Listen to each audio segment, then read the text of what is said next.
तो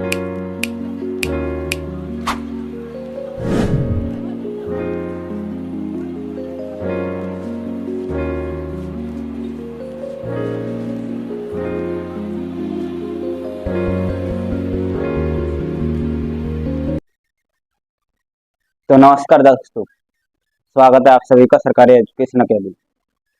मैं आपका दोस्त भाई चेतन आपको पढ़ा रहा था इतिहास। इतिहास में मैंने आपको पढ़ा दिया था सातवां वंश। अब आगे मैं इतिहास में ही गुप्ता डायनेस्टी के बारे में पढ़ाऊंगा आज आपको। तो शुरू करते हैं। गुप्ता डायनेस्टी, गुप्त साम्राज्य। कौन सा? गुप्त साम्राज्य।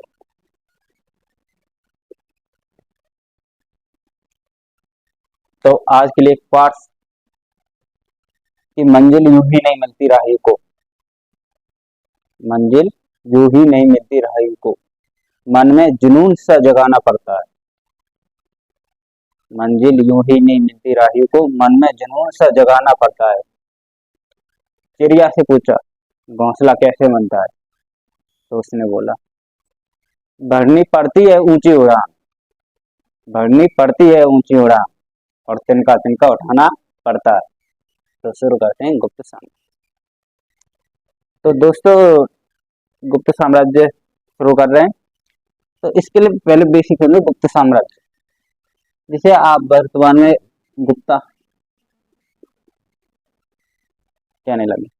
तो अपन का था गुप्त, इंग्लिश में कहने लग गए गुप्ता। और आपने सुना होगा ना कि गुप्ता, गुप्त से क्या बन गया? गुप्त। अब अपन की जैसे रामायण, रामायण कैसे लिखने लग गए? रामायण, रामायण इंग्लिश में। कर्म को कर्मा,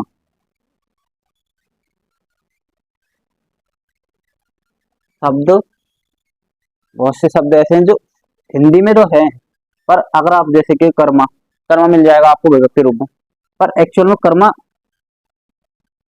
एक अलग डिफाइन कर दिया है, नहीं है। चलो इन सबको छोड़ते हैं, अपन तो अपने टॉपिक पे आते हैं, गुप्त साम्राज्य। तो इन सबको मिटाता हूँ, एक मिनट।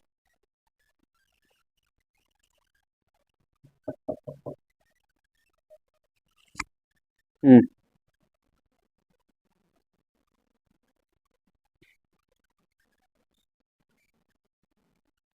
तो शुरू करते हैं।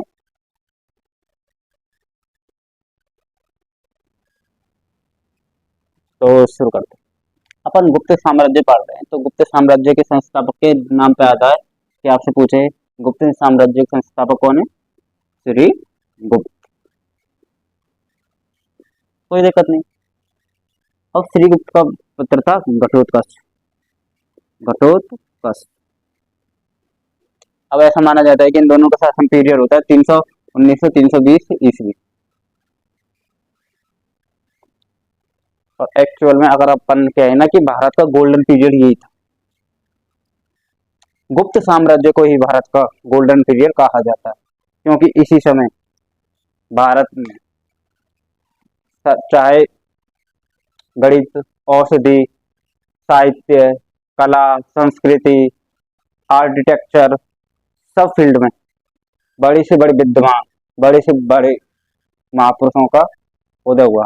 जैसे आर्यभट्ट, भास्कराचार्य, ब्रह्मगुप्त, ऐसे बड़े बड़े गणितज्ञ इसी समय हुए। उनमें कहते हैं कालिदास का नाम भी इसी समय आता है। तो एक्चुअल में भारत का गोल्डन पीरियड कौन था? गुप्ता साम्राज्य। श्री गुप्त इसके संस्थापक। इनके पुत्र का नाम था घटोत्कच, जिन्होंने 319 से 320 की अराउंड अपना शासन किया। ठीक है। अब एक्चुअल में बता, नींव तो मैंने रख देगी गुप्त साम्राज्य की, पर घटोत्कच के पुत्र चंद्रगुप्त प्रथम को, चंद्रगुप्त प्रथम, एक बात आपको याद रखनी है, चंद्रगुप्त मौर्य अलग था, चंद्रगुप्त अलग है, क्योंकि चंद्रगुप्त आपको पता है ना कि मौर्य डायनेस्टी में हुआ था, चाणक्य वाला चंद्रगुप्त, वो अलग है और ये अलग है, ठीक है। तो चंद्रगुप्त प्रथम घटोत्कच का पुत्र पुत्र था, शक्तिशाली, देखिए शक्तिशाली शासकों में माना जाता है चंद्रगुप्त प्रथम। अब चंद्रगुप्त का लिच्छवियों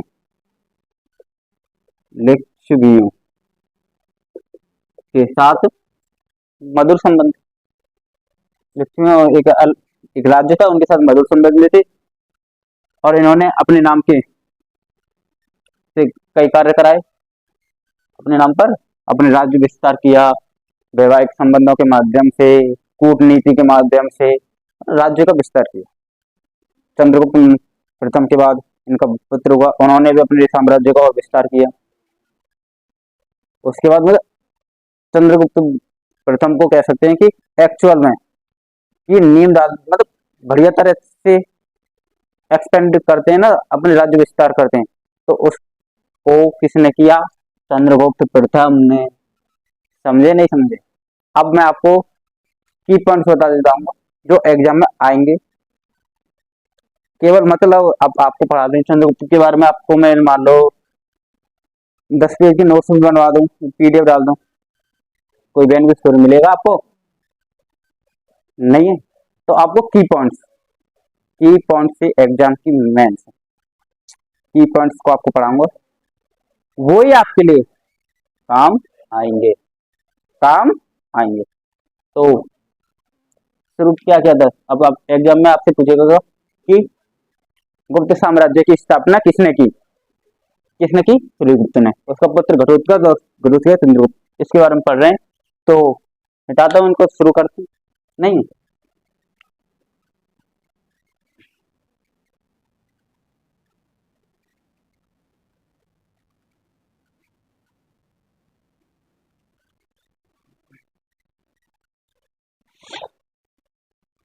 तो चंद्रगुप्त के बारे में केवल 3 पॉइंट ध्यान रखने, प्रथम के बारे में, चंद्रगुप्त प्रथम, इनका विवाह कुमार देवी से हुआ था, कुमार देवी, रानी कुमार देवी के साथ विवाह हुआ। पहला किसके साथ हुआ था? इनके लक्ष्मण के साथ संबंध अच्छे थे, के साथ संबंध अच्छे थे। तीसरा पॉइंट क्या है? इन्होंने अपने राज्य का विस्तार किसके द्वारा किया?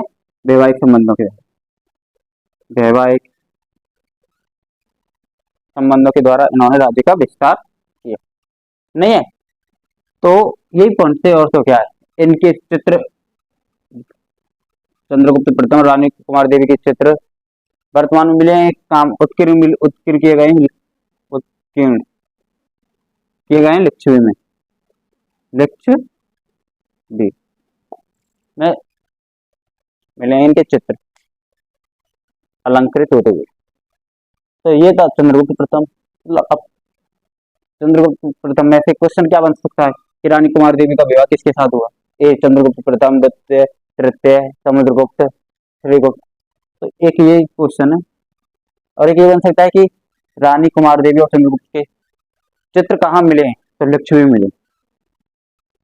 ठीक है मेरे भाई, तो इनको मिटाते हैं। अब शुरू करते हैं समुद्रगुप्त के बारे में। टाइम पीरियड की कोई वो नहीं है कि टाइम पीरियड, आपको पता है ना कि एग्जाम में आपसे कभी भी टाइम पीरियड नहीं पूछा जाता, क्योंकि इस पे वाद विवाद हमेशा होता रहा है। आपको पता है, एक मिनट में चार दूं जब बताता हूँ। होता क्या है कि आप पहले एग्जाम का पैटर्न समझो।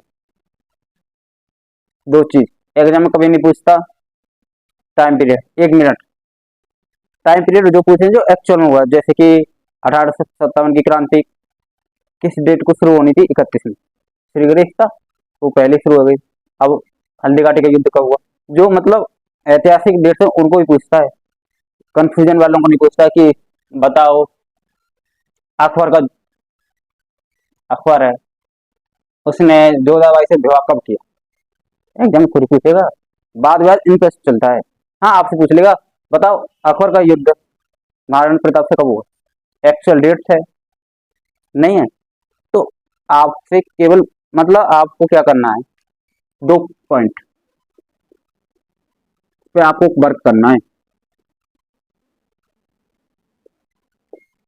2 पॉइंट्स पे आपको केवल वर्क करना है। पहला, आपको कोई भी सन डेट याद नहीं करनी, नहीं करनी।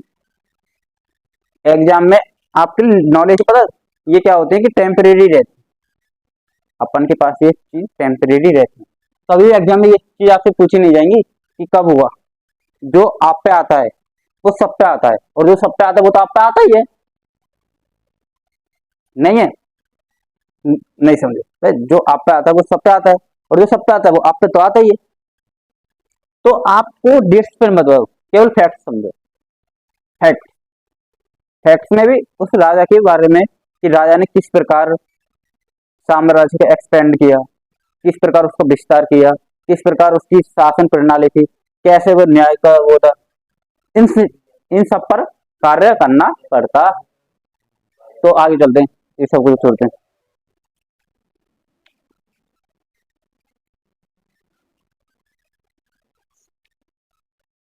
समुद्रगुप्त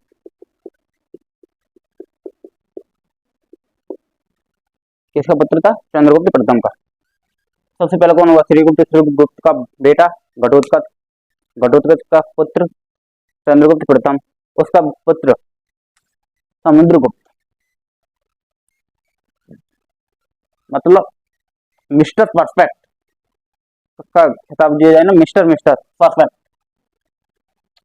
और अपन के लिए अगर अपन अपनी व्यू बताए तो भगवान श्री कृष्ण के बाद अगर किसी को पढ़ना जरूरी है तो इसको पढ़ो, मतलब ऐसे ऐसे कूटनीति। समुद्रगुप्त मतलब लीजेंड, लीजेंडो में लीजेंड कौन था? समुद्रगुप्त। बंदे की क्या नीति थी? कूटनीति, शासन प्रणाली, राज्य का विस्तार, सब में समुद्रगुप्त अव्वल। फैक्ट्स में मत जाओ, उसको समझो कौन है समुद्रगुप्त, क्या था? हरिसेन नाम सुना है? इसी के शासन पीरियड में था। प्रयाग परिस्थिति का, प्रयाग परिस्थिति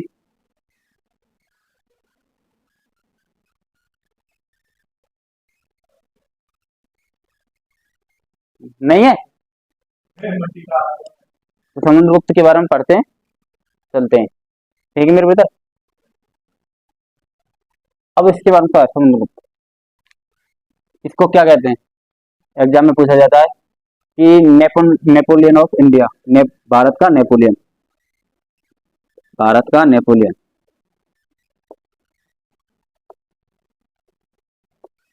समुद्रगुप्त कैसे? अब देखो ना, चाल समझो अंग्रेजों की चाल।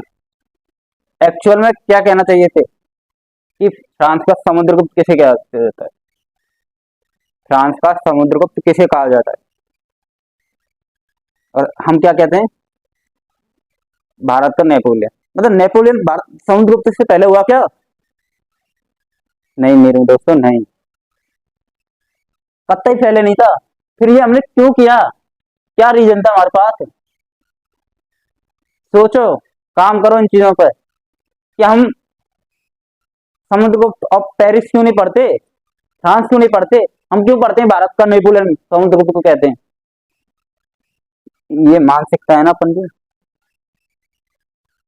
यही अपन की पिछड़ापन का उदाहरण है। अब कहते हैं कि भारत का मैकियावेली चाणक्य, भाई चाणक्य द लीजेंड, मत एक्सप्लेन नहीं कर पाऊंगा, समझ जाओ। भाई समुद्रगुप्त भारत का नेपोलियन किसको कहते हैं? समुद्रगुप्त। सुदृढ़, सुदृढ़ सेना, अपने राज्य का विस्तार किस प्रकार किया? आक्रमणों के द्वारा, भयंकर, मतलब कैसे ना, अगर आप कैसे की क्वालिटीज देखी जाए तो समुद्रगुप्त में तो क्वालिटी में अगर एग्जाम में से नहीं के समझने के लिए, चाणक्य जैसे दिमाग, चंद्रगुप्त जैसा साहसी, चाणक्य कूटनीति में, चंद्रगुप्त से साहसी, बल, सब दोनों को मिक्सअप किया जाए तो समुद्रगुप्त अपन के आइडियल में से एक। मतलब अब मतलब इनका अपमान ही है कि मतलब आइडियल हम बड़े लोगों में है कि समुद्रगुप्त को पढ़ना चाहिए। कैसे अपने राज्य को विस्तार किया, आक्रमणों के द्वारा, संधियों के द्वारा, सब चीज के। एग्जाम में केवल दो तीन क्वेश्चन है कि गिने चुने की बताइए, हरीशियन ने किसका वो किया था, प्राग सिस्टम का उल्लेख है, भारत का नेपोलियन किसे कहा जाता है। अब समुद्रगुप्त था संगीत प्रेमी। कई सिक्के ऐसे मिले जिनमें ये वीरवादक के रूप में बजाते हुए मिले, सिक्कों में इन वीरा बजाते हुए मिले। तो समुद्रगुप्त के मतलब पता है आपको, ये एग्जाम में केवल गिने चुने क्वेश्चन है, और आप पढ़ो तो केवल कुछ मत पढ़ो, 3 साल के प्रीवियस ईयर दे लो, एग्जाम बैठ जाओ। 25 क्वेश्चन आते हैं एसएससी में, सीजीएल और मेंस में 25 है। पर अगर आप प्रीवियस ईयर पढ़ोगे तो 18 क्वेश्चन सही हो जाएंगे। अब बस 18 क्वेश्चन, 25 में से 18 question only all previous year पढ़ने से। नहीं समझे, केवल आप प्रीवियस ईयर पढ़ो, पिछले जो क्वेश्चन आए उनको पढ़ो। 18, 7 क्वेश्चन कोई जो करंट है, 7 क्वेश्चन करंट से, बाकी सब प्रीवियस ईयर। नहीं है, एग्जाम की तैयारी कर रहे हो एसएससी की, कुछ मत करो, प्रीवियस ईयर पढ़ो, 3-4 बार पढ़ लो। कहते हैं कि जीएस मजबूत नहीं होती, सर जीएस मजबूत, आज तक आपने कभी जीएस को पढ़ा है क्या?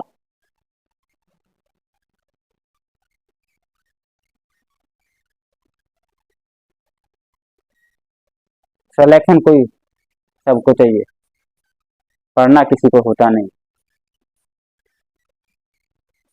चल रहने दो, आगे चलते हैं अपन।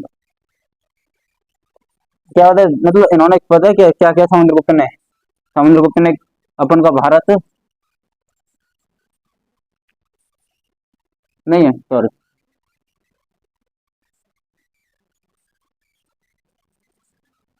तो इन्होंने अपनी तट क्षेत्र है उनको मजबूत किया, श्रीलंका को भी अपने अधीन कर रखा था सबको, मतलब ये वो चेन्नई, विशाखापत्तनम, इधर को मुंबई का ले ली, इन बंदरों गांव पर अपनी नौसेना को सुदृढ़ कर रखा था। मतलब इनकी इनकी सोच देखिए, मतलब अपनी बाउंड्री चारों तरफ से ऐसी कर रही थी कोई बाहर से आना नहीं चाहिए। मतलब दूरगामी सोच, ना अल्ले ना पल्ले, ओनली चंद्रगुप्त, समुद्रगुप्त सॉरी।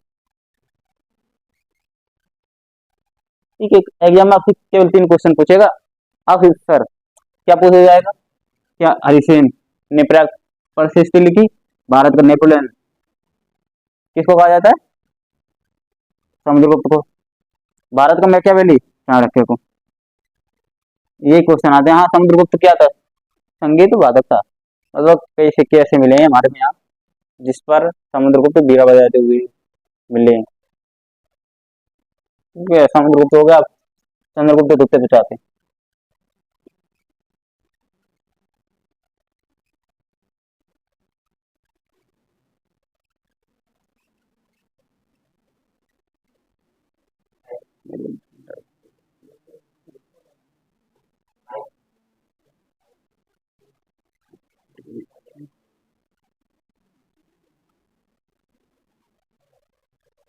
आगे अब देखो समझ, हमने पढ़ा पढ़ा तो क्या मतलब, अब आगे चंद्रगुप्त द्वितीय का,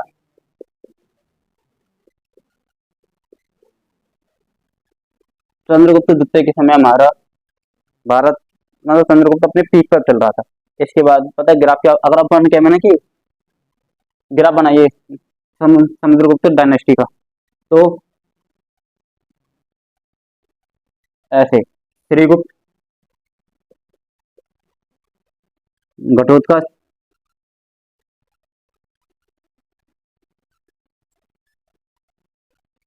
चंद्रगुप्त प्रथम, प्रथम, समुद्रगुप्त,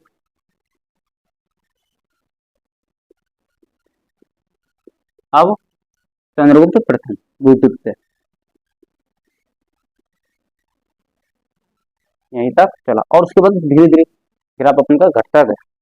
किसका? गुप्ता डायनेस्टी, चंद्रगुप्त द्वितीय यानी गुप्त साम्राज्य का घटने लगा। तो चंद्रगुप्त द्वितीय के बारे में पढ़ रहे हैं तो शुरू चलता है भाई। चंद्रगुप्त को कहते हैं विक्रमादित्य, विक्रमादित्य।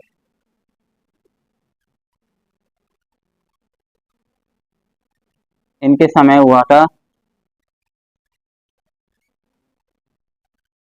क्या था इनके समय लिखा गया था विक्रमादित्य कहते हैं। अब इनकी मतलब चंद्रगुप्त द्वितीय की बहुत ही वेदी अफवाहें थी, बहुत नामों से जाना जाता था। जैसे इसे देवगुप्त के नाम से जाना था, देवगुप्त, देवश्री, विक्रमादित्य परवागंत, देवांक,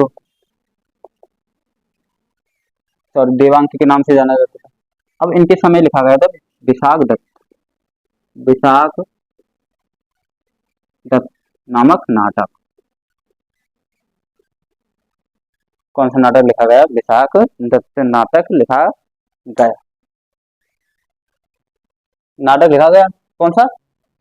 अब विशाख दत्त नाटक में बताया गया है कि इसका नाम चंद्रगुप्त, देव चंद्रगुप्तम था, देव चंद्रगुप्तम था।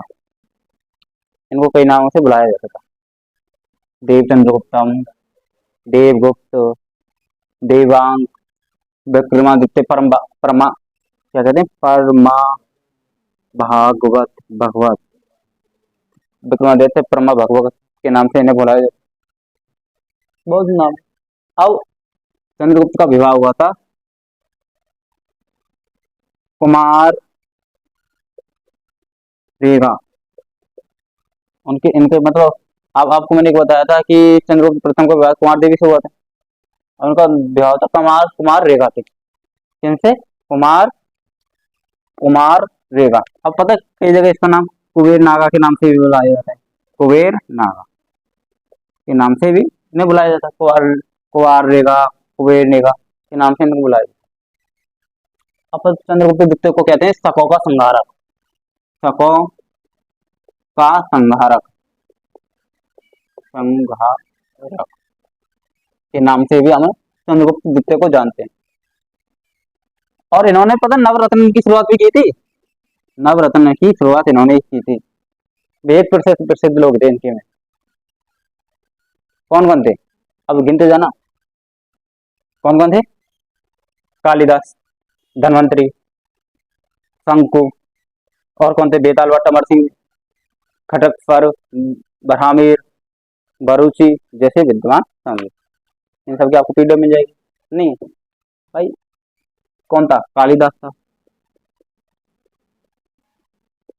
शंकु, बरहामीर, अमर सिंह, भागवत, और कौन थे? नौ थे, ठीक मेरे भाई। तो ये थे चंद्रगुप्त मौर्य। अब वो एग्जाम में आपसे क्या पूछे, शकों का संहारक किसके नाम किसको जानते हैं, विक्रमादित्य की उपाधि किसने धारण की, ठीक है। और हाँ, कुंवर नागा, कुबेर नागा का विवाह किसके साथ हुआ था, कालिदास किसके समय था, शंकु किसके समय था, विशाख दत्त के रचनाकार में विशाख दत्त में चंद्रगुप्त द्वितीय का नाम क्या मिलता है? देवगुप्त, देव चंद्रगुप्तम।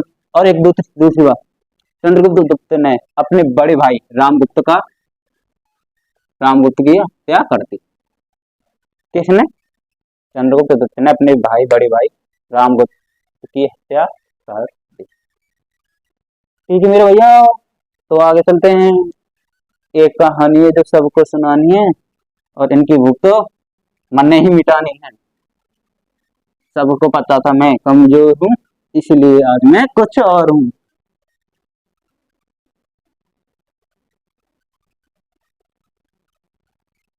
तो हमने पढ़ लिया चंद्रगुप्त द्वितीय के बारे में। अब आपसे क्वेश्चन पूछूं कि भारत का नेपोलियन किसे कहा जाता है? किसको कहा जाता है? समुद्रगुप्त को। ठीक है। कुमार देवी का विवाह किसके साथ हुआ? चंद्रगुप्त प्रथम के साथ। कुमार देवी और चंद्रगुप्त के उत्कीर्ण चित्र कहाँ मिले? लक्ष्मी। गुप्त साम्राज्य की स्थापना किसने की? गुप्त साम्राज्य की स्थापना किसने की? श्रीगुप्त ने। उसका पुत्र घटोत्कच, उसका पुत्र चंद्रगुप्त प्रथम, फिर समुद्रगुप्त, समुद्रगुप्त द्वितीय। अब कहते हैं कि ये बताओ कि ऐसे सिक्के कहाँ प्राप्त हुए, मतलब सिक्के गुप्तकालीन सिक्कों में कौन बीड़ा बजाते हुए प्रदर्शित है? समुद्रगुप्त नहीं है। भारतीय सीमाओं को सुदृढ़, तटीय सीमाओं को सुदृढ़ किसने किया? सबसे पहले किसने किया? समुद्रगुप्त ने। ये फिर इसके बाद एक हुआ था चोल शासक में राजेंद्र चोल, जिन्होंने क्या किया, इन्होंने इंडोनेशिया को भी अपने अधीन कर लिया था। नहीं है, इंडोनेशिया को अपने अधीन बना लिया और आज धीरे धीरे सब तहस नहस हुआ। चलो, अब हमने चंद्रगुप्त द्वितीय के बारे में पढ़ लिया, उसके बाद कर नहीं तो अब इसके बाद आता है कुमारगुप्त, चंद्रगुप्त का पुत्र। इनके समय एक ही बढ़िया चीज थी कि इसने नालंदा विश्वविद्यालय की स्थापना की। नालंदा विश्वविद्यालय, विश्वविद्यालय की स्थापना की थी कुमारगुप्त। कुमारगुप्त के बाद हुआ स्कंदगुप्त। चलो एग्जाम पता है, ऐसा नहीं कि इनके बारे में है, पर इम्पोर्टेंट हमें केवल इम्पोर्टेंट चीजों पर कार्य करना है। नालंदा विश्वविद्यालय की स्थापना किसने की? एग्जाम में इसके अलावा कुछ क्वेश्चन ही नहीं बनता इससे। स्कंदगुप्त से क्या बनता है कि सुदर्शन झील का जीर्णोद्धार किसने किया? सुदर्शन झील का जीर्णोद्धार किसने किया था? स्कंदगुप्त ने। अब ये कहते हैं कि गुप्त साम्राज्य का सबसे शक्तिशाली अंतिम शासक था, अंतिम शासक था ये। उसके बाद तो पतन की ओर चल दिया। अंतिम शासक, इन्होंने हूणों को, हूण जनजाति को, हूण शक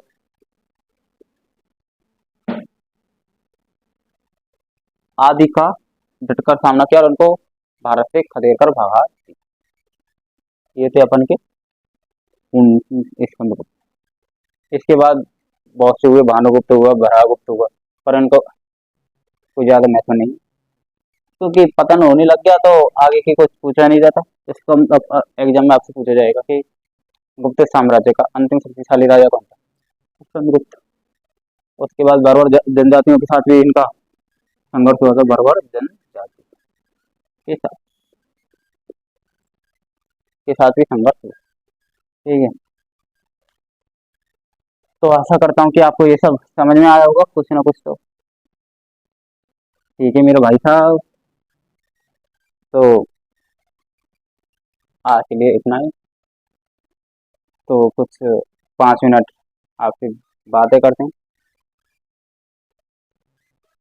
अपन ने आपको गुप्त साम्राज्य पढ़ाया, जैसा आता था टूटा फूटा पढ़ा दिया। आपका तो कुछ भी नहीं था, केवल फैक्ट थे, उनको तोड़ो मरोड़ा पेश किया। नहीं, कुछ भी नहीं आता था। जो आता था मतलब फैक्ट थे कि नालंदा विश्वविद्यालय की स्थापना किसने की थी? कुमारगुप्त ने। एग्जाम में आपसे पूछा जाएगा। नहीं है, किसने की थी नालंदा विश्वविद्यालय की स्थापना? कुमारगुप्त ने की। जैसा भी आया सपोर्ट करना है। मतलब आध घंटा से आध घंटा से आपके लिए वीडियो बना रहा हूँ, तो सपोर्ट तो करना जैसे भी। हालांकि मेरे को पता है कि कुछ काम की तो है नहीं, क्योंकि मैंने फैक्टों को 5 मिनट के फैक्ट्स को मैंने आपको एक आध घंटा लिया।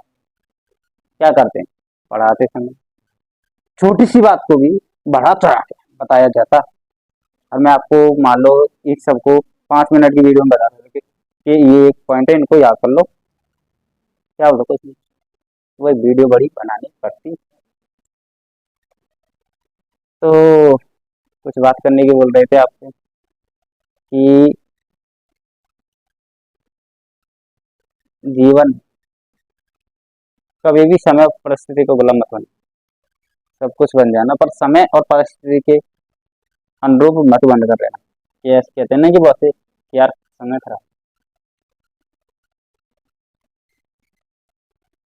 व्यक्ति का समय कभी खराब नहीं होता। खराब हम खुद बनाते हैं। हम जो अतीत में कुछ कार्य करते हैं ना, वो वर्तमान में वो ही मिलता नहीं समझ। जो आपने अतीत में कोई भी कर्म कांड किए हैं, उनको वर्तमान में ही उनका लाभ मिले। ठीक है मेरे भैया। तो आज के लिए क्या कहते हैं, जाते जाते कि कह देना उन पड़ोसियों से कि तू कुछ भी नहीं करता। ताना मारते ना आपको कि तू जीवन में कुछ भी नहीं कर सकता, क्या करेगा जीवन में। उन पड़ोसियों को भी आप कह देना कि परिस्थितियों की वजह से मौन हूं मैं, परिस्थितियों की वजह से मौन हूं मैं, और एक दिन बताऊंगा कौन हूँ। जय सिया राम।